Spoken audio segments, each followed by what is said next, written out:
there.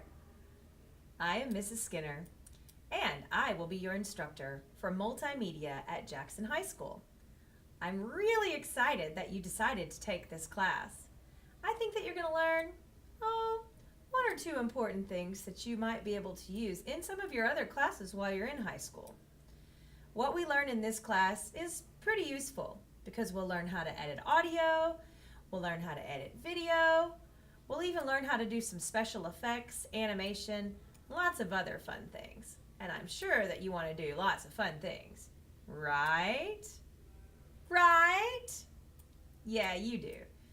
Anyway, we will be exploring lots of Adobe programs. So, Adobe's not free, but we do have it here at school, and you can come in the lab and work really just about any time that you'd like. I stay late just about every day. So welcome to the class, and let's plan to have an awesome time together.